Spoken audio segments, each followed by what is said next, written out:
Hello viewers, আসসালামু আলাইকুম। Oppo শুধুমাত্র গেমারদের জন্য আলাদা করে নতুন একটা ফোন বাংলাদেশে অফিসিয়ালি নিয়ে আসতে চাইতেছে, যেখানে আপনারা স্ন্যাপড্রাগন 8s Gen 4 এর মতো প্রসেসর দেখতে পাবেন, 7000 mAh এর ম্যাসিভ ব্যাটারি পাবেন, এক্সট্রা কুলিং ফ্যান ফোনের সাথেই পেয়ে যাবেন। হ্যাঁ, আমি কথা বলতেছি ওপো K13 টার্বো প্রো।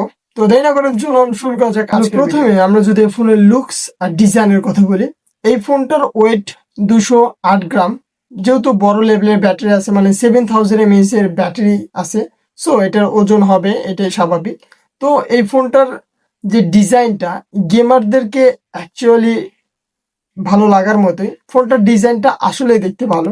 একটা গেমিং ফোন হিসেবে যে ডিজাইন থাকে আমরা সচরাচর দেখে থাকি, তার থেকে এই ডিজাইনটা অ্যাকচুয়ালি গুড। দেন যদি এই ফোন আমরা ক্যামেরার কথা বলি, পেছনে অর্থাৎ রেয়ারের দিকে যদি আমরা তাকাই, ডুয়েল ক্যামেরা সেট আপ দেখা গেল। মেইন ক্যামেরা কিন্তু একটা, যেটা 50 মেগাপিক্সেল। তার নিচের যে একটা ক্যামেরার মতো দেখতেছেন, সেটা অ্যাকচুয়ালি ক্যামেরা না, সেটা হচ্ছে কুলিং ফ্যান। মানে আপনার ফোনটা হিটিং যখন হবে, সো এখান থেকে হাওয়া বাইপাস করে আপনার যে ভলিউম রোকার আছে, ওখানে ব্যাপার আছে, ওখান থেকে বাতাসটা বাইপাস করে দেবে। সো আমরা ক্যামেরাতে আসি। মেইন ক্যামেরা 50 মেগাপিক্সেল, যেখানে আপনারা 4K ভিডিও 60 এফপিএস পর্যন্ত শুট করতে পারবেন, আর 1080p 3060 পর্যন্ত শুট করা যায়।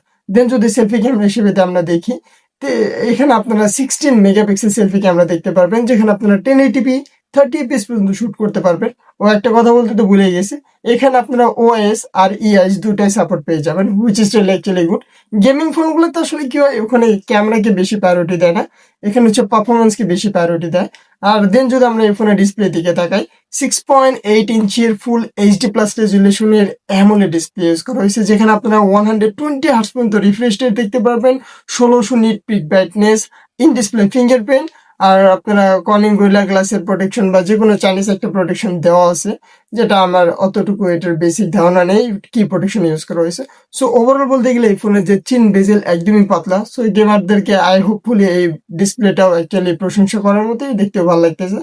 আর ব্যাটারি হিসেবে দেওয়া আছে 7000 mAh এর ম্যাসিভ ব্যাটারি। আর চার্জার হিসেবে পেয়ে যাবেন 80 ওয়াটের ফাস্ট চার্জার। এখানে আপনারা ওয়ালে চার্জিং সাপোর্ট পেয়ে যাবেন না, 1 ঘন্টার ভিতরে এই ফোনটা ইজিলি চার্জ হয়ে যাবে। এই ফোনটার যে হাইলাইট বিষয়, যে প্রসেসরটা, এখানে প্রসেসর হিসেবে ইউজ করা হয়েছে স্ন্যাপড্রাগন 8s Gen 4।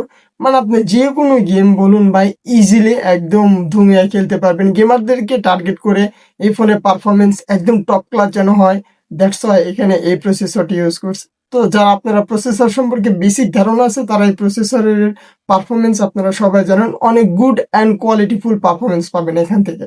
আর এখানে কিন্তু LPDDR5X এর র্যাম ইউজ করা হয়েছে, স্টোরেজ টাইপ হচ্ছে UFS 4.0 বা 4.0, মানে সব একটা কম্বো প্যাক, যেখানে আপনারা পারফরমেন্সকে বেশি বুস্ট করার জন্য যা যা প্রয়োজন এখানে আপনারা পেয়ে যাবেন।